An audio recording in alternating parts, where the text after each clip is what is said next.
Hello, Yes But Why listeners. This is your host, Amy Jordan. Hey, you guys, I appreciate you so much for listening. I just want you to know that. Welcome to Yes But Why, episode 331, my discussion with Minneapolis-based theater artist Jada Pulley. But first, let's talk about Audible. Yes But Why podcast is sponsored by Audible. Go now to audibletrial.com/yesbutwhy to get your account today. Audible has hundreds of titles and shows to choose from, all included in your membership. And every month, you use your credit to get a new book, one that just came out or was recently advertised by your fave celeb book club. Okay, so I may have bought The House in the Pines because Reese Witherspoon told me to, but you know what? So what? It was good. Check out something fun for yourself today at Audible. Go now to audibletrial.com/yesbutwhy to sign up for your account today. So now let me introduce my guest for this week. In this episode of Yes But Why, I spoke to teaching and theater artist Jada Pulley about producing festivals, performing in shows, and all the fun they've been having being part of the huge theater community. So I now present to you Yes But Why, episode 331. Jada Pulley is dedicated to making improv an art form accessible to all. Enjoy.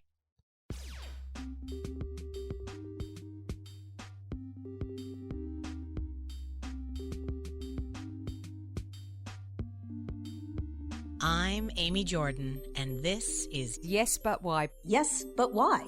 Yes, but why? Yes, but why? Yes, but why? Yes, but why? Yes, but why? Yes, but why? This is the Yes But Why podcast. the ways in which you were playing as a kid. As a kid, I remember reading a lot. So just consuming all of these worlds that were created for me. Like any kind of smart, lonely kid, I hid myself in books. And it was a great time. I don't read anymore. So that's fun. Because I just love the real world so much. I don't have any room for imagination. I would read a lot when I was younger, and I also remember playing in my aunt's closet for dress up, specifically to play Destiny's Child with my cousins, and we would always fight over who got to be Beyonce. Oh, sure. So Yeah. it's a mark of honor. For real. And I was mentioning earlier, we were talking about how a lot of performers had audiences growing up, real or imagined. And I never had an in-person audience of people who I held captive for my shows or stuffed animals or anything, but I had in my mind a very captive and interested audience. I would in my mind, I was YouTube was popping at the time. I mean, it still is, but it was brand new and exciting. So I was a content creator / singer, and I had all of these I was just good at everything. I would do these interviews in my head, anything that was happening, it would be all right, well now, Oprah would like to know, blah, blah, blah. And it was cute, and also made me think of wow, do I need an audience for everything? It had me going through existential crisis as I got older, because I still had that imaginary world until honestly a few years ago. It was just something that I could dial back into when I was just wow, this world is either boring or terrible. And yeah, anyway, imagination is great for me. I feel like the YouTube. First of all, my mind is blown about the existential crisis of a YouTuber, because I'm whoa, like, you're right. That is a very specific, like, do I need an audience is certainly for the generation of people that have grown up where like everything's been filmed and everything's on the internet.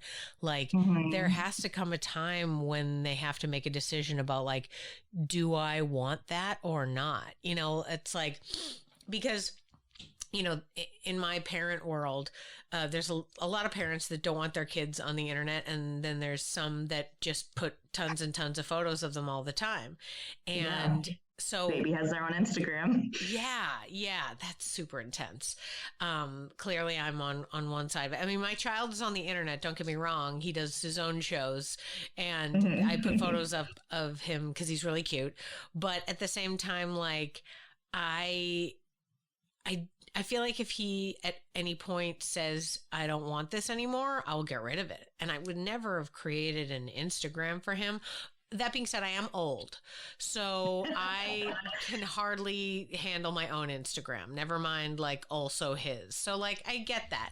But to bring it back to this idea of this existential crisis of a YouTuber, like, this idea that like, do we need an external audience? Because when you were talking about like interviews about events that happen, I was like, I feel like that's how I handle like everything, you know, like as things are happening to me, there's the part of me that's reacting. And then there's the part of me that's sort of interviewing the person reacting. That's like, why do you think that you're reacting this way? That's very interesting. Okay. And I like here, you know, I've got both of these conversations going on where it's all like, I'm mad about this. And then it's like, all right, I get that you're mad about that, but like, how can you use the, you know, or any world event, you know, something happens like, okay, I hear what you're saying. You're upset that this has happened, but what are you going to do about that? You know, there's the like secondary voice. And I feel like that's almost like the interviewer, like we were talking about, like this person who's asking, you know, your YouTuber character in your head, oh, what do you think about what this thing that happened? I don't know. Oh, totally. I feel like that's just kind of like internal monologues therapy. Like I feel like my therapist is proud of me for having such self-awareness of like experiencing an emotion and then being like, or not then being like at the same time being like, all right, notice what you're feeling right now. Yeah. Where are you feeling it in your body? Why do you think you're reacting this way? You know, it's just kind of a way to really be in touch with yourself. At the same time, it's a way to kind of objectify yourself, or not. Objectify is a weird word in that context, but like objective and like as in become objective about. So it creates a bit of distance as well. Yeah. At the same time as diving really into it. It's like I didn't expect to get this deep. Well, you know, sometimes I really think that our childhood selves have a secret for us, and that if we can kind of identify parts of it that still feel like ourselves now, then sometimes, you know, that can help to digest something as we're older, right? So like even you talking right now about the idea of having, you know, your therapist is proud of you because you can process the emotion. My first thought when you said that was, but I wonder if the ability to process the emotions came after your involvement in theater and performance and whatnot, because, and I only say this because when I teach theater, I feel like that's the first thing I have to teach people is how to understand the way their body expresses things, because they're like, I can't act. And I'm like, everyone can act. You're acting right now. Let me explain to you what acting is. And then we talk about how their bodies feel emotions. And then I say, now, next time you're in a scene and you want your character to be angry, think about the spot in your body that gets tight or whatnot and try to tighten it or try to, you know, lean into whatever that is, and it'll help you go down that slide. that's just kind of how I think about it. And so all this acting technique stuff has brought me back into my own head about like appreciating and understanding my own emotions in that way. So when you brought it up, that was the first thing I thought of. And I wondered, like, do you think your YouTube, like as a child, the interviewee thing, you were already sort of like woke to the idea of processing your own emotions? Or is this older you looking at what you did and giving it a framework that you have now because you have a sort of a theatrical brain? Sorry, way deep. We're just like right in there. It's not going back.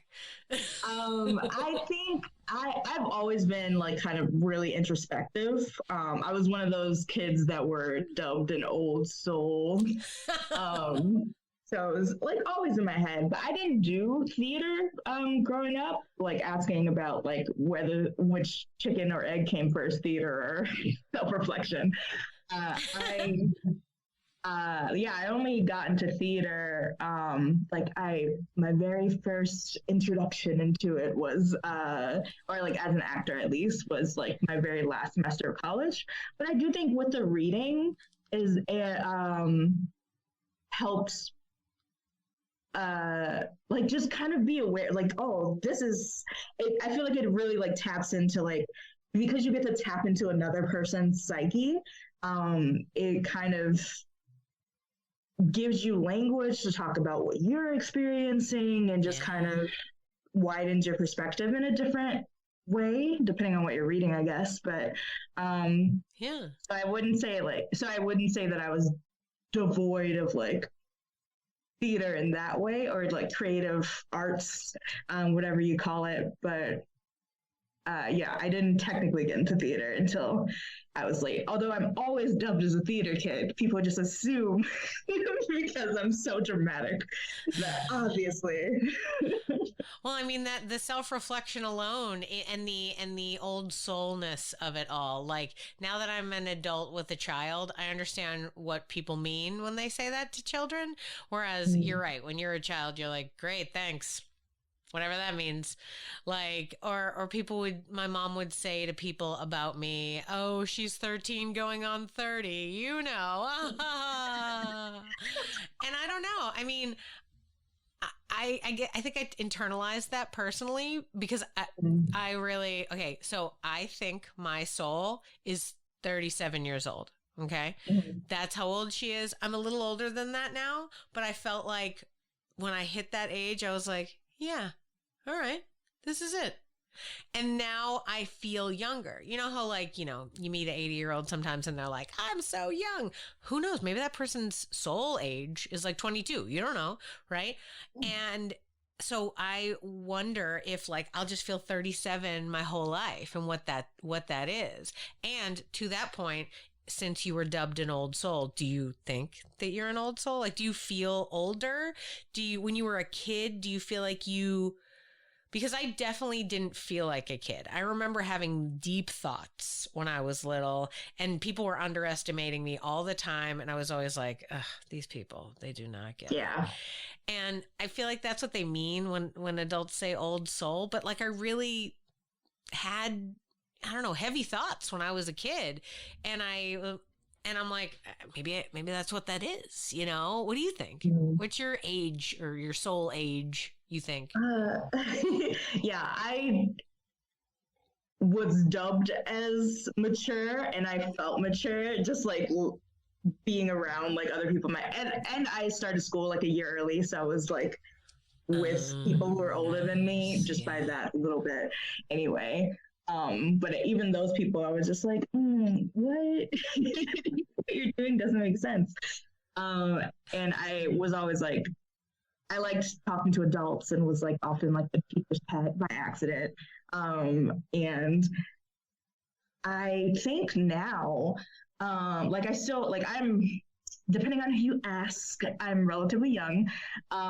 Or if you ask someone else, I am ancient, because age is all relative. So it feels weird to like put a number on it because like someone's experience of like 37, it could be like very different from another person's experience of 37. It's like just like what is actually happening rather than putting this like random label on it.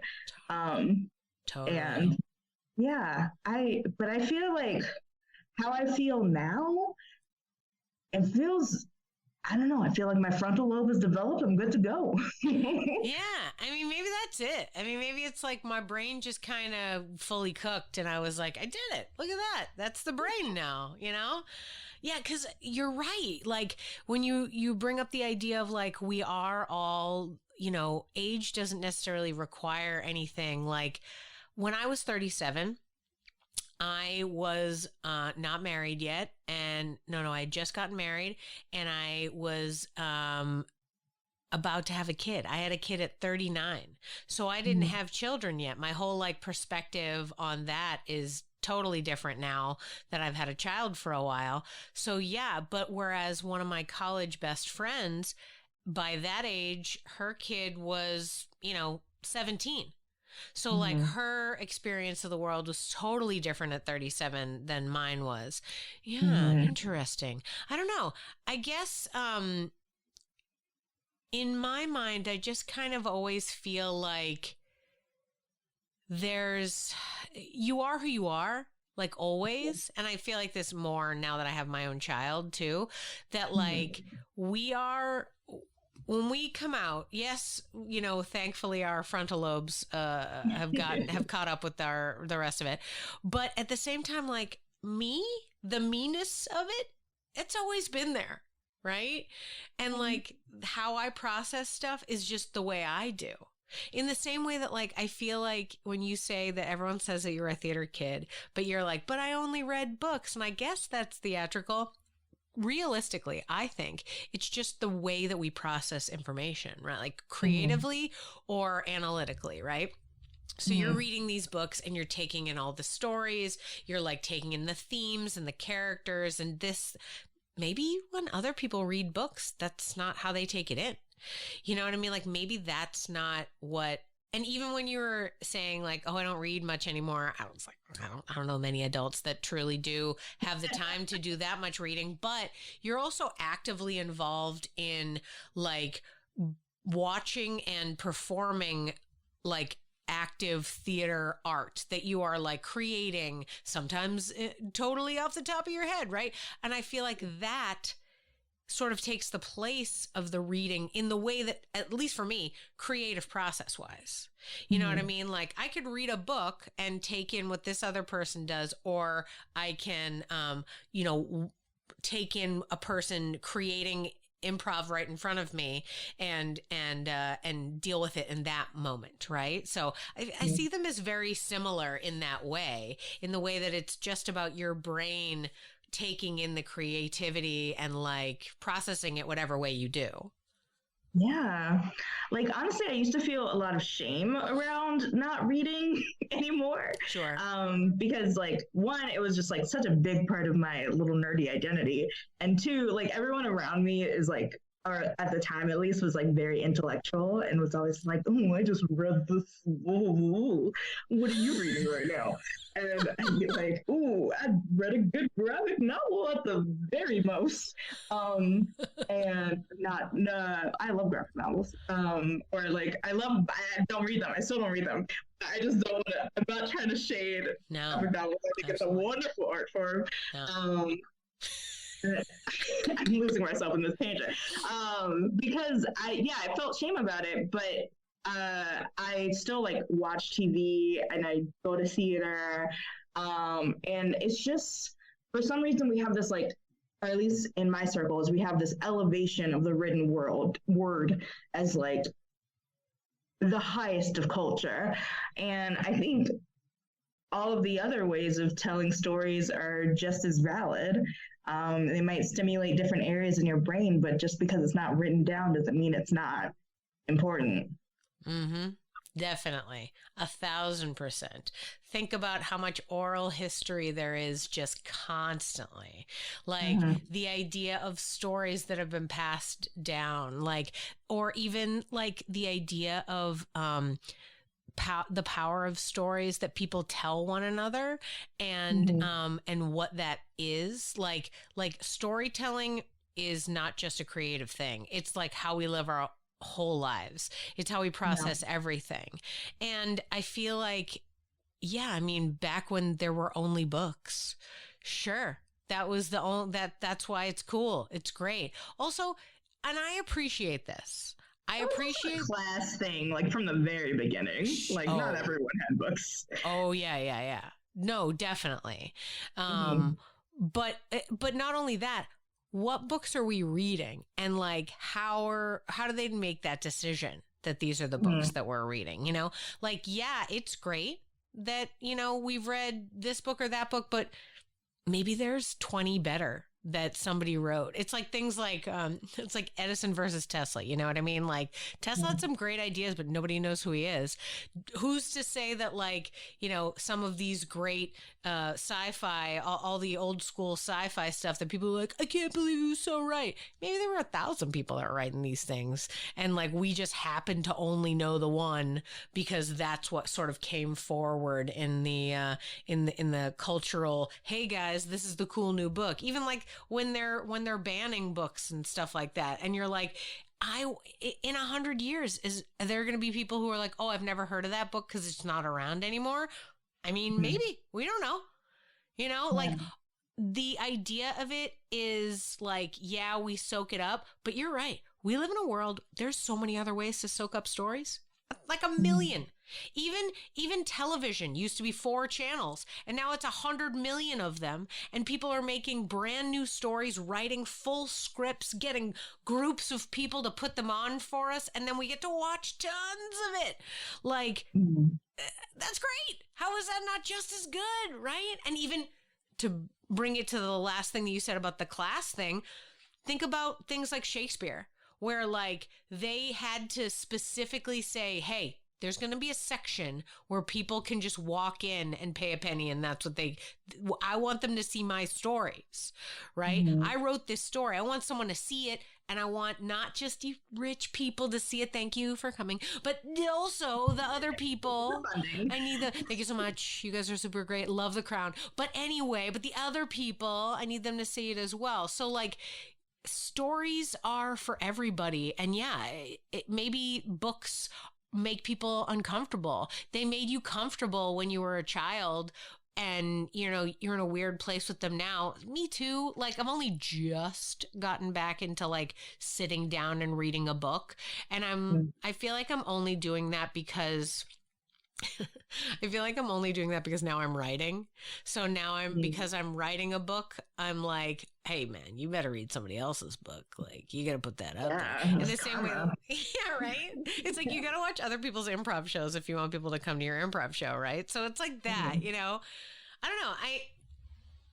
I think you're right that there are a lot of cultural ways that we beat ourselves up for the way that we are consuming stories. But I think that every story is valid and interesting. And, you know, some of the stuff is old and has enduring themes and good for it. And sometimes it's not.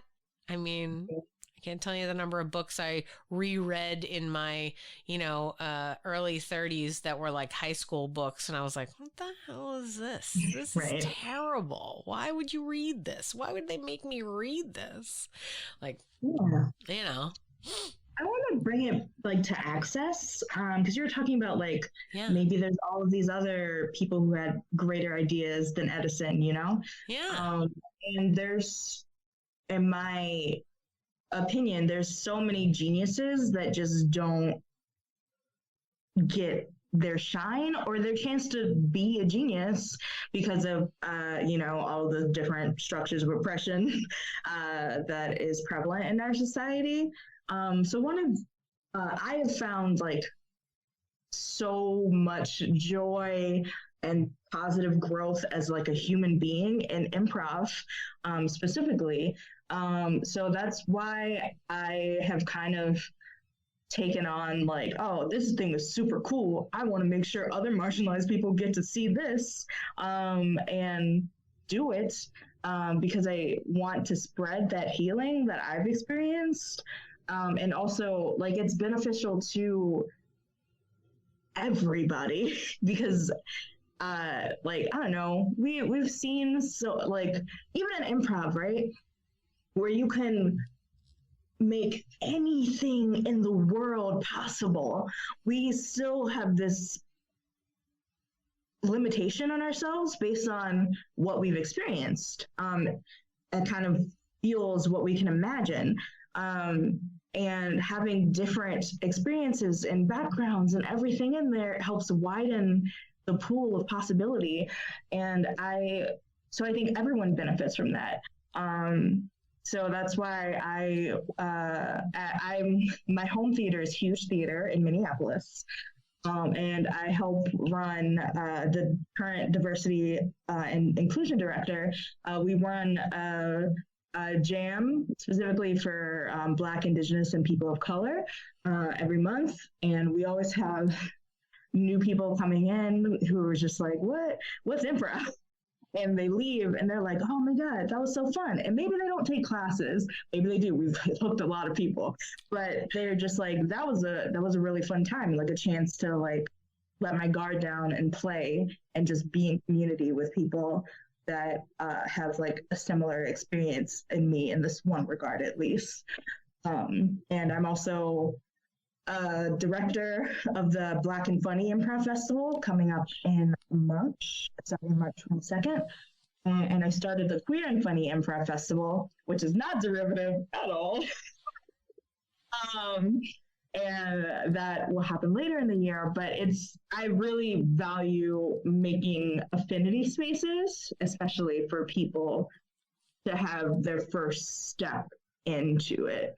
Because I want, ideally, like, I love affinity spaces. Maybe I want them all the time, but like the reason that we need them is because the mainstream doesn't feel welcoming enough, and ideally I want to have these affinity spaces, but then also creep our way into the mainstream. So that looks more reflective of our community.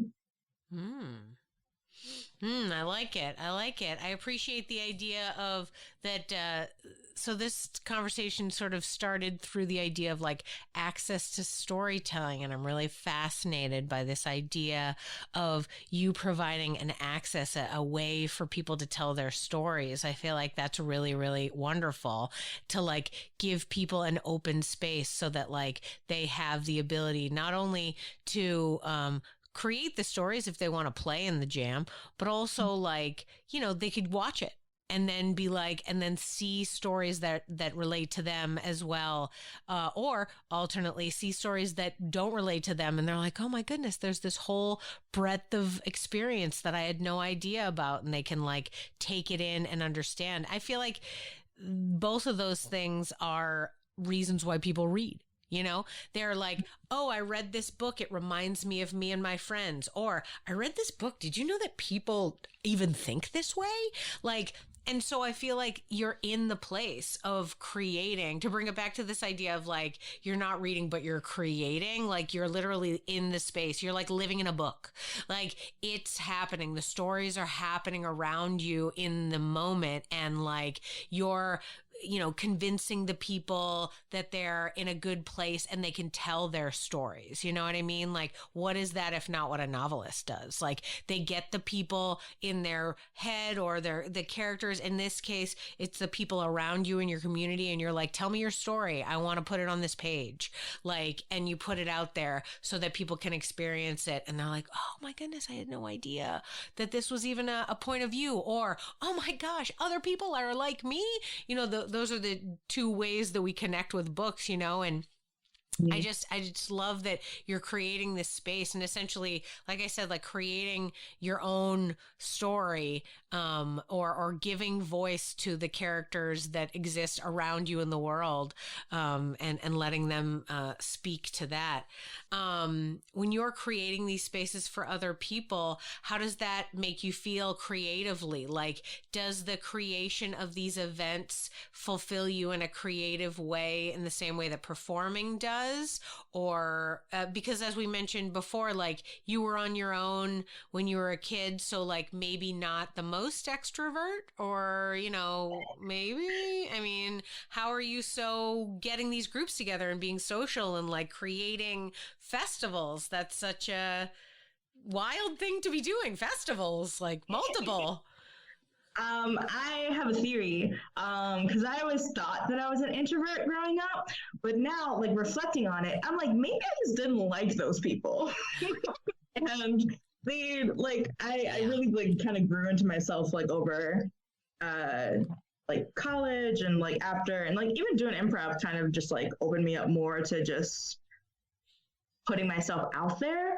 But I am definitely. I switch back. If you're going by Myers-Briggs, I like always am like, am I am I an E? Like every time I take it, like that is the one part that vacillates. But I do, if I had to pick myself right now, I'm an extrovert. I love people and I love connecting with people. And I draw my energy from people, only people that I already like though. But it's still like, that's kind of what fuels me. So in creating these spaces, it's kind of just me being a little succubus. It's all selfish. Like I just do it for my own gain because I love those spaces. Like I love when other people make those. Like I want the space to happen. So if I have to make a space, so be it. But I love being in those, just a space where people come together united in some front to be joyful, or be, I actually like sad prov a lot too. Yeah, like it's also really fun for me. I love that exploration. So you can be joyful while exploring dark things. Agreed. Yeah. I think creating those spaces does, it fuels me in a certain way, like in a kind of a social way, because a lot of the reason why I do improv is honestly just for the community. It's a wonderful community. I love improvisers so much. They're like the people who are like down for anything and can just like take an idea that you have and make it into something beautiful. They're so supportive and just funny. Like sometimes I don't like hanging out with improvisers, because it's like I can't keep up with your bits. God damn it, I'm not as funny as you. But this is great. Anyway. Oh, bits, so many bits. Can't get away from the bits. But I also like. So it scratches like a little bit of a different itch than performing, but I like make these spaces and then I'm like, well, you know what? I should perform too. So I kind of, like I said, I'm pretty greedy about it. Like I've started a few shows of my own, but I always cast myself. So I just like playing. I hear you. Everything I've ever done is just for an opportunity for me to do something. I'm like, oh, I want to do sketch comedy. Hey guys, I'm going to do a sketch comedy show. And they're like, really? Great. I'm like, yep. Like, that's a thing I do now, I guess. Yeah, absolutely. Why not? I mean, I feel like that's a very extroverted thing to do, to create an opportunity for yourself to take advantage of, right? And I feel like that's a good thing because it's like, why not? I'm excited by this. Like, let's create it, make it happen for everybody else, and then also like get to enjoy it yourself, right? Why not? Thank you for your validation. No, well, I mean, I know a lot of people do have like, I have a very like collaborative style. I'm not very like, this is my vision, my way, get out of here, which I don't know too many directors who are like that. But yeah. For the listeners, Amy made a kind of. Unfortunately, I think a lot of the listeners probably know who I'm about, but but I like, I know some people are like, well, you're directing and playing in it. Like that's like, it kind of can create this like really awkward dynamic depending on like how you go about it. Like giving notes to your fellow players is kind of, it's just awkward, at the very least. I think going about it in a collaborative way where I just ask like, hey, what did everybody think of that? And we all like give like notes on the like the form or like the group itself rather than just like Tina. I don't know what you were doing in that last scene. And Tina, what is wrong with you? Why? Get out of here, Tina. Yeah, we love you, Tina. The Tina that we have made up in our head to be our punching bag. But we think she's kind of full of herself, Tina is. She directed and she didn't ask for collaborative advice. Your vibe, though, is very collaborative. Like, you didn't present when you were talking about all the, like, festivals and things, you weren't like, I don't know if I've mentioned how I'm amazing, and let me tell you about all of the things I'm spearheading. Like, there's a way, there's a vibe, you know? And also, to a certain extent, like, improv versus sketch comedy versus stand-up versus theater, there's a lot of different personality types, and I find that they get shuffled into the creative crowd that works best for them, let's say. And you know, if you want to be like me, let me tell you all about me, and also I get to say all the things, well, stand-up is available. You know what I mean? Like, go right ahead and do that, and if that's the way you want to do it, please get right up there. I enjoy it. Please, I want you to do that. I used to be terrified by stand-up, but I did my first stand-up set last year, and I freaking killed it. And then I was like, I'm never doing this again. I'm an improv through and through. Yeah, me too. I mean, I did stand-up too. It seemed like the right thing to do at the time, but it's like, no. Yeah, no, I feel similarly to you in that I'm like, I'm always down for collaborative. Like, I want to see what a group of us can come up with and like what we can create. And if my joke that I came up with isn't the funniest thing and you have a better punchline, great, let's talk about it. Like, let's try it. I can't tell you the number of, I did a sketch show for a long time, and there were a number of scenarios where like the writer's room thought that the joke was the funniest thing in the whole wide world. And we were like, yeah, nailing this so good. And then the actors perform it and they're like, but what's the joke? But what's happening here? And I'm like, we knew in the room, but right now I have no idea. So we need to reconfigure this. Like, you know, you just need to be open to the process. And if anybody's open to the process, it's improvisers, right? Yeah. It's all process. It's all like, let me have deep feelings about all, and you know, sad prov, which I think is a fun phrase. Like, you can be really heightened or you can be really low and quiet. Like, improv can be everything, you know, and as long as you feel that you have, as long as you feel trusting in the people that you're with, you can do whatever you want. And you can't build trust without a level of collaboration and accepting other people's ideas and like an outward showing of how you do that, right? Like, part of what as I mentioned before, when I teach improv, I've taught 101s. It's the idea of how to collaborate. There isn't really like, they tell you to share when you're a kid, and then like that kind of goes out the window for the rest of your life. Yeah. And you need to learn these skills. You need to learn how to work with other people. And weirdly, adults are the hardest to convince. Like, kids are much easier when you're like, okay, guys, we have to share an idea. Let's all work together on a single idea. They're just so in that world already. But with adults, they're just not ready for it. So if your brain's already primed for it, then, I mean, collaboration is, I don't know, key. It's literally baked into the process. Yeah. Like in 101, like, you know, like, yes, and you're like building like brick by brick rather than coming with a whole cathedral, you know? It's kind of, it's one of the literal foundations of the art form. So part of why I love it so much, and just explains why the vibe is right, you know? Yeah, I mean, it's definitely, as far as the art form goes, it's like the most sweet. I feel like I'm very happy to know that your community is so open, and that you have so many opportunities for all sorts of diverse groups in Minneapolis. Like, that's so great. I've heard wonderful things about Huge Theater. I can't guarantee that there's that at every improv theater everywhere in the world, but or even in this country.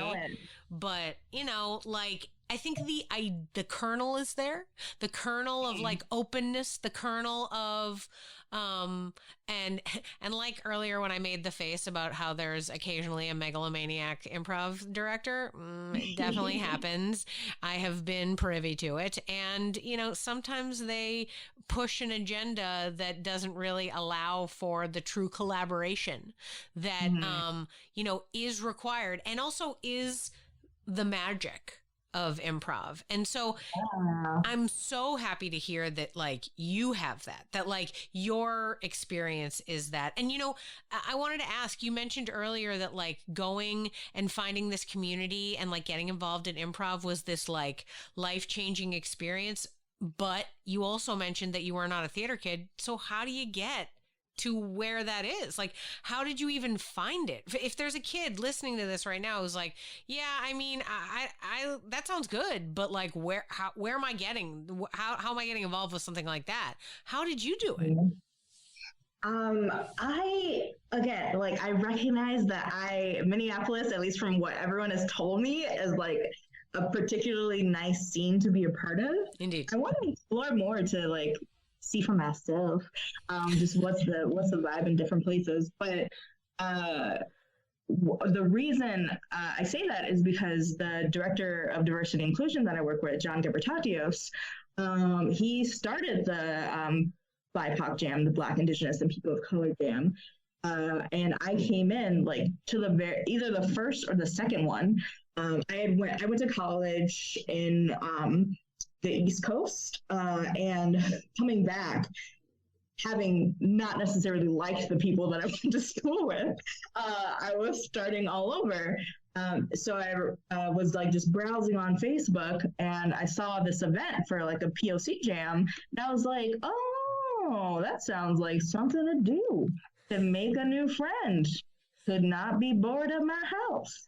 And then they just hooked me in, and I just never left. Nice. Wonderful. That's so great that the jam that you're now like excited about and sharing with other people was this great little community that like got you involved as well. Oh, that's so lovely. And you're right. I think Minneapolis is very special. Like, there's a lot of sweet towns that I have met people at, but like, as far as like what you're talking about, this like diverse group and like really having like a lot of connection and building so much. I mean, Black and Funny Festival is a big deal. Like, I have definitely heard about it for years, even before I met John online. And like, the building of this community, the development of it has been important. And also like, really, like, the effort is there, and you can see that, the caring, you know what I mean? A lot of places, like, I feel like improv in a lot of places is built with this idea that it's going to be some sort of big money-making venture. And it's like, guys, come on. We might as well all be watercolor painters. Like, we're not doing this because someone's going to buy my painting. Like, I'm doing this for my soul. I'm doing this because I like being with other people. I'm doing this because it turns out that this art form, now that we've, I'm going to say cleaned it up, because I really feel like in the 70s, when it first kind of boomed, first it started pure. Viola Spolin, pure. She wanted to help children. There was something about that. And that's lovely, helping children. But then everyone was like, yeah, let's make some cash. Let's do wild shows. And then it got weird for a while. And I feel like there have been so many people that have brought it back to this, like, no, this is an essential art form that doesn't need to be something that makes $1 million. It's just like beautiful to watch, beautiful to experience, beautiful to like be part of on either side of it, to like just witness another person's creative experience. I can't tell you, maybe I'm the only person in the world who loves a level 1 recital, but I love them. I love them so much. There is nothing better than watching a person get their first laugh. Oh, so great. Oh my God, that's all. I mean, like, that's if there's a heaven, that's my heaven. It's just like people going up and getting their first laugh, and like you see them like, oh, I did it. I did that. It's so crazy. I mean, even my 5-year-old made a joke. We were with some of my friends, and he made a joke, and everybody laughed, and he was like, yeah, you're laughing. I like this, he said out loud. And I was like, yeah. Like, I was like, yes, he got it. Look, like, it was so like this moment, you know. I don't know. There have been a lot of ups and downs in the improv world over history, and by history I literally mean like the last 50 years, and like, you know, just the way that each community is developed. Like, there is something beautiful in Minneapolis. I'm glad that you're there and you're, you know, creating a community for people, and then even creating more festivals. You're insane. Because you're like, listen, I had a few months when I was sleeping. I'm not interested in any rest. I will just do more festivals. What inspires you? What keeps you going to keep making these rooms for people, to keep creating these stages and giving people opportunities? What motivates you to keep doing that? I think for me, it's about connection more than anything. Like, there's 2 shows that come to mind based on what we've been talking about. One, I started a random 3 show, like Strangers No More, which I don't know. I hate to promote the game because I asked them for like an endorsement and they denied me. Or at least they were like, don't call us, we'll call you. Oh, it's okay. Like, thoughtful card game called We're Not Really Strangers. And it's just a discussion game basically. And I take that game and I invite an improviser who I really like, but who I haven't had the chance to really work with or get to know. And I played that game with them and did improv based on it. And it was so fun. And it was just like an excuse to hang out with somebody who I thought was cool. And I love that story aspect of it, because we were talking about earlier about having to have an audience. And I feel like I literally was thinking to myself, I couldn't just ask that person to hang out with me. I need to there's the audience. This is a show. And there's a level of validity that it offers. I don't know. It's just something that I want to reflect on, but I haven't come to a full conclusion about. But I am so with you. What do you think this whole podcast is? It's how do I make friends with other improvisers across the world? Oh, I'll start this podcast and then ask them to talk to me for an hour. Are you kidding me? That's exactly what this whole show is. And the idea of I'm recording it so there's an audience. I mean, yes, there are people that listen, love you. But at the same time, yeah, it's exactly the same. I'm just trying to create an opportunity to be friends. Yeah. And it's adult friendships are hard. And if you're not, the other thing about it too is getting to know people outside of your own community is really interesting. Even just the random, even the little tidbits that we're kind of discussing where it's wait, you think the way we do it is different? Man, I'm dying to know what that means. And all the little parts, because we've only got our own perspective, right? So it's I'm yeah, Austin's a good town. Yeah, it's nice. I don't know if you'd like it, but I like it. It's every place is got their own, little quirks here and there. And it's just, I don't know, it's funny to find your place into it. Totally. The second show. Yes, I can't second bring show. up to you and then drop the second. Totally. I also started a show called Based on a True Story, which is like very loosely inspired by playback theater. But it's about, for me, it's about connection because it's there is a set cast, and it is an all Black cast, like started by happenstance, but then we were like, oh, yeah, we like this. Let's keep it this way. And there are, there is like audience storytelling is like built into the form. Like we take different audience stories and then we do like an artistic interpretation of it, some form of improv. And it could be like poetry or dance or like a normal basic improv scene or whatever. And I love it because it gets people involved that aren't improvisers and who would like never want to do it, or at least are scared of doing it. And they say that they never want to do it, but I will keep battering them if I see them more. But it, for me, it is, I love being able to get the people in the room to be like creators in what's happening. And it just, you just get to know the person next to you. Like you, like if someone says a story, you're like suddenly like, I know you a little bit more. And you can talk to them after. Like the first show that we did, I bought snacks and like had a little reception after, because I was really like, we're all gonna be friends after this. And it happened to an extent.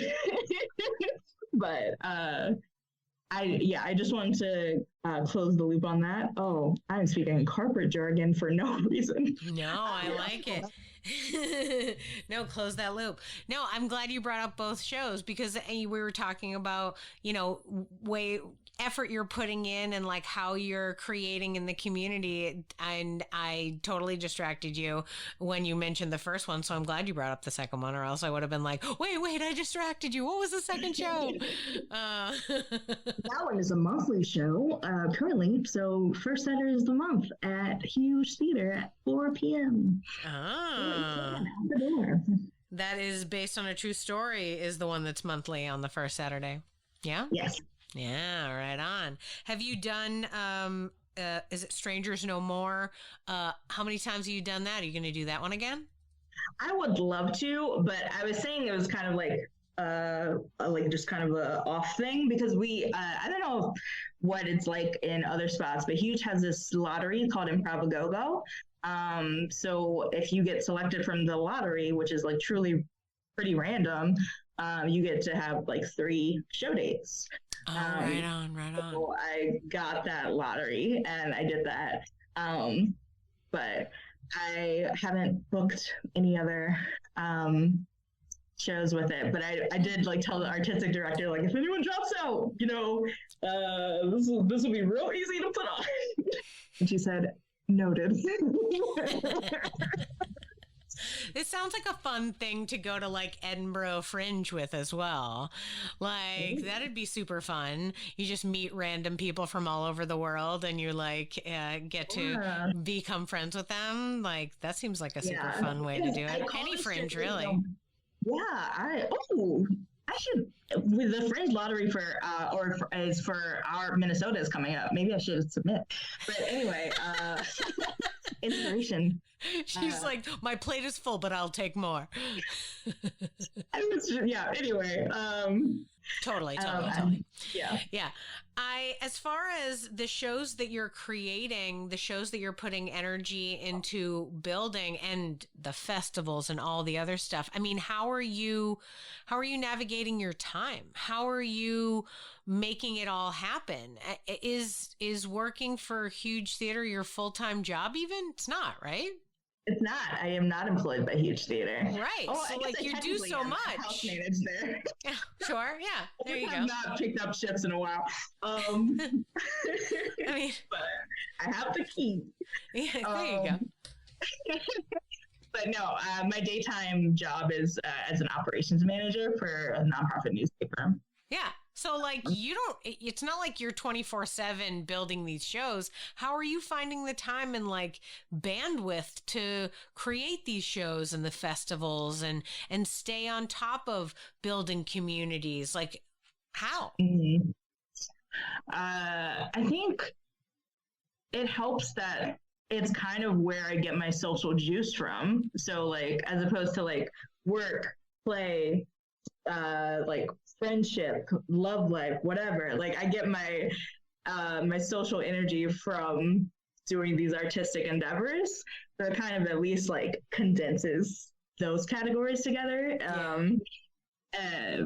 But I don't know. People ask that question a lot because, like, apparently I'm really busy, but like I don't feel like I'm busy. You know? Apparently, I'm very busy. I mean, the list of things you say you do alone is a long list. But it just, yeah, it feels like fun.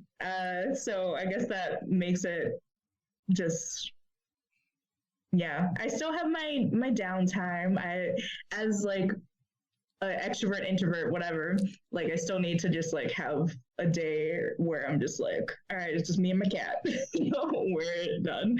But sometimes I find like those days, like a whole day of that, I'm just like, where are my people at? It depends on the mood I'm in. So on such a day, I will just end up back at Huge watching a show or something and hanging out with people in the lobby. So might as well make it into an event. I appreciate that. I appreciate the idea of keeping it separate, of like having it be your fun so that, maybe it doesn't feel like work. It doesn't feel like, oh man, I can't believe I have to make this festival. It's like, oh my God, do you know I get to make this festival? Right. Like, yeah. There's always so much, like people just expect you to monetize your hobbies, and I feel like that sucks the fun out of it. Yeah. Like if I don't get me wrong, if like someone wants to pay me for a gig, I'm definitely taking it. Sure. But it's just not. That's not why I do it. I'm lucky. Like having a stable like day gig pays the bills, so I can go have fun. Yeah. Well, no, I appreciate that too, because that perspective is really wonderful as far as like being able to embrace doing all the creative stuff that you want to do and like having that outlet, the social outlet and the like creative outlet all at once while you're also, but also having, a day job to take care of, paying rent or whatever. Like a lot of people, like you said, they're trying to monetize. They're like, oh, when are you going to quit your day job so you can be full-time this? It's like, maybe that's not how I can have my best life, and why not? Like, in the same way that like we don't need to be shaming people for not reading books, we don't need to be shaming people for having day jobs.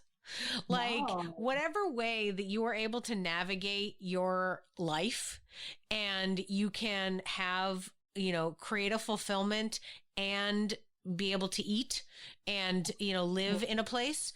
Hey, if you can do all those things, that's freaking amazing. Many people cannot accomplish all of those things at once. So if you can do that, don't let somebody else, some hater who is like, telling you you're doing it the wrong way. We all have our own way. We build our lives the way it works for us.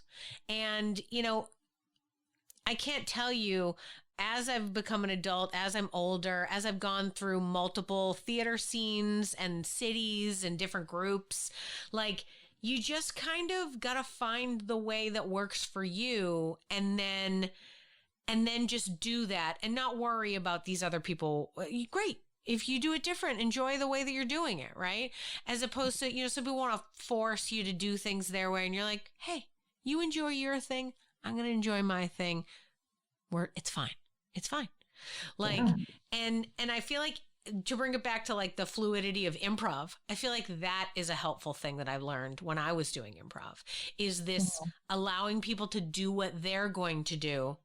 And instead of being like, no, you're not doing what I wanted you to do, to be like, I see what you're doing there.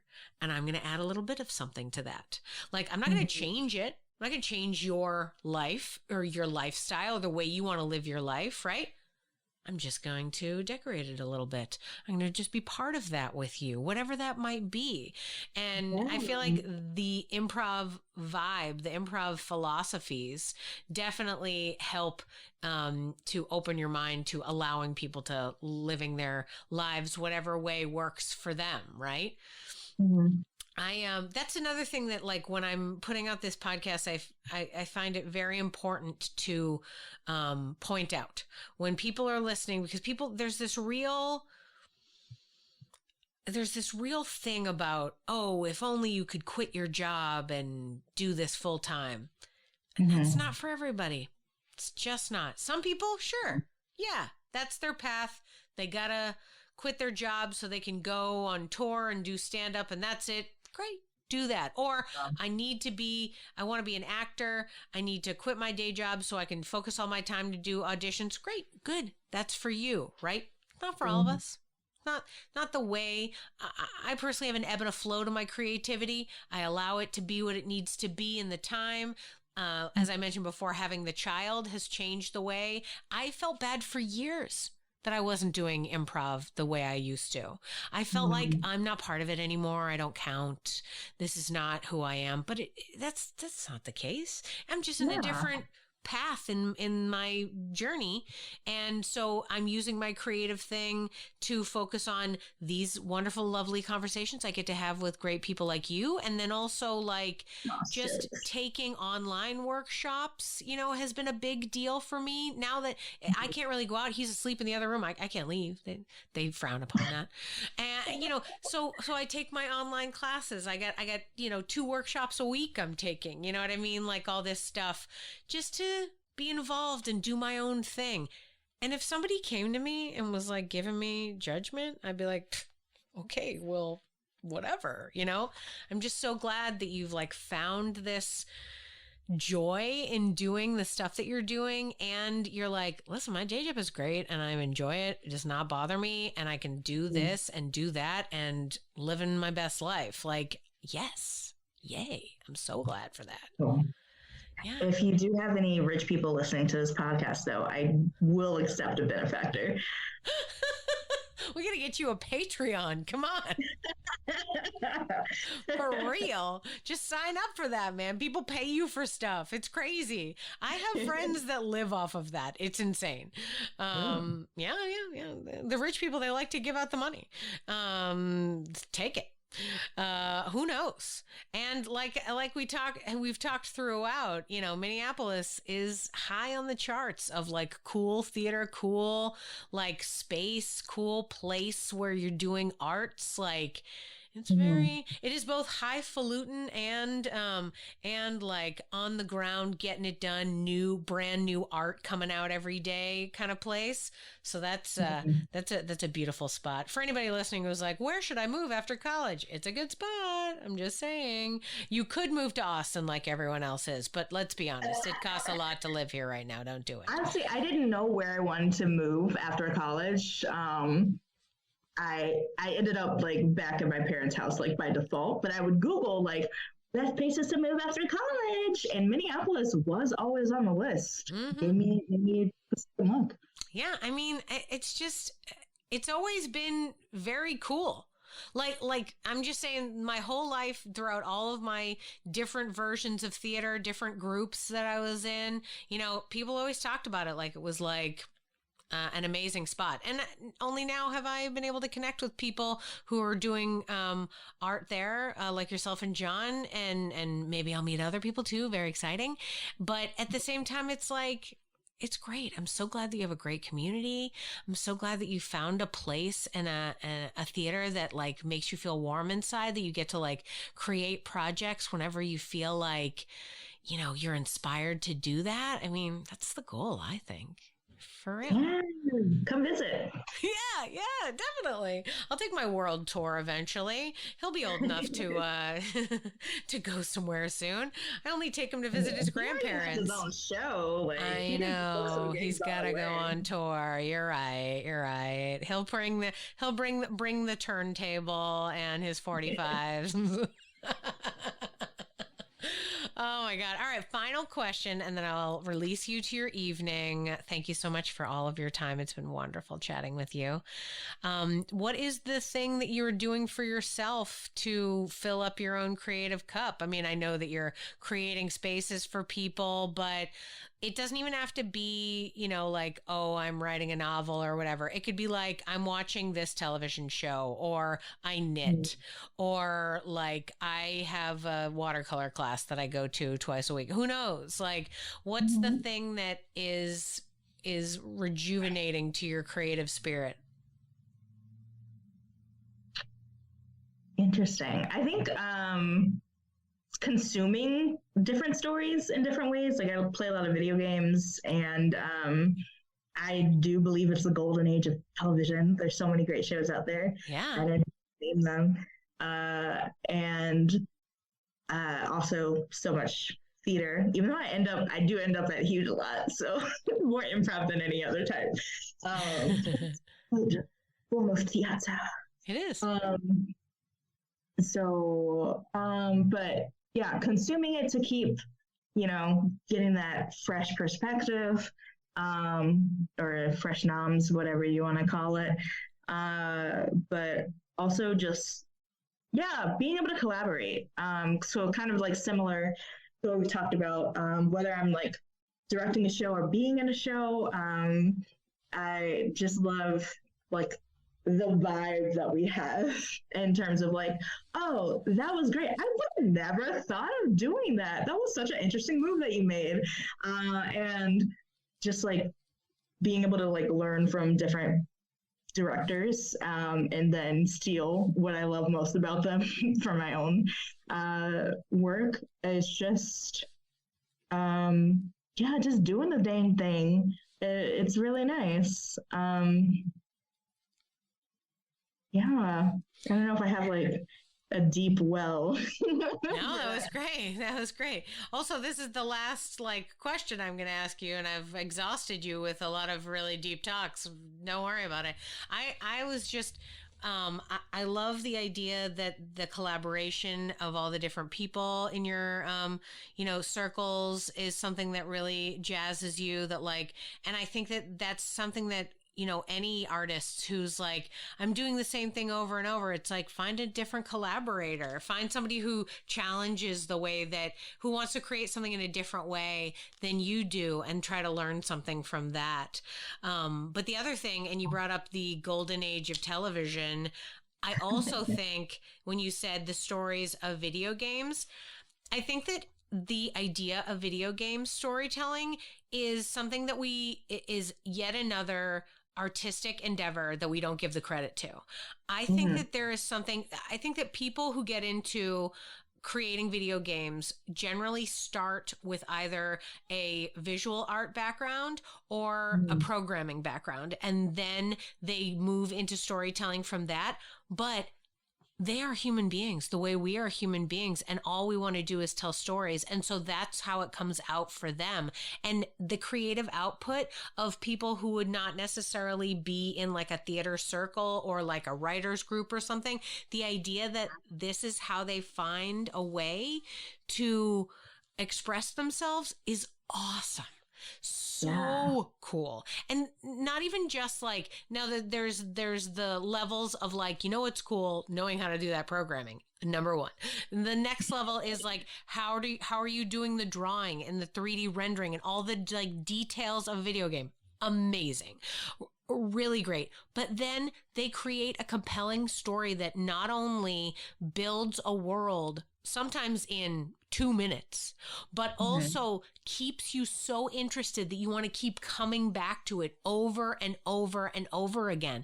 Like, how are we doing that? You think that people who write a movie are great. They just did a 2-hour thing. This guy's got somebody who's been playing that game for like 16 years. Like, what? Yeah. They have captured that person's imagination for that long. We don't give it the credit it deserves. And I think video games is a great one. And that, again, people like, in the same way that like, I wish I could read more books, I wish I could play more video games. in the same way, because I feel like it is a creative medium that is not given the credit it deserves and is like just truly amazing when it comes to like the way people, you know, develop ideas. Like so cool, you know? Yeah. I'm just so impressed with the way people do stuff. And between your providing places for people to create, from festivals to jams to shows that they can be in, I know that you do too. You just love it when people are creating new things and have the opportunity to let their stories that they're brewing in their brains come out and put them out for all of us to enjoy. Like, it's just something really beautiful about it. And I'm so glad that, you know, we get to be part of that stuff. Well said. Yeah, thanks. Sorry. So occasionally I go on for my own tangents. So, Jada, thank you so much for being a guest on the show, for chatting with me, for getting really deep in this discussion of, you know, creation and how we are creative and what inspires us to do it. Like, thank you so much for being with me and for being on the show and telling your stories. No, it's really fun. I want to keep talking more. I mean, like, this is one of those things that like give me energy, you know? Yeah, there you go. I'll have you doing your own podcast in a minute. Somehow I've managed to resist the call for this long, so I don't know. Yep. Live theater is for you. I can tell. All right, good. I feel like that's a solid end. I feel like that's a good end. This is the end.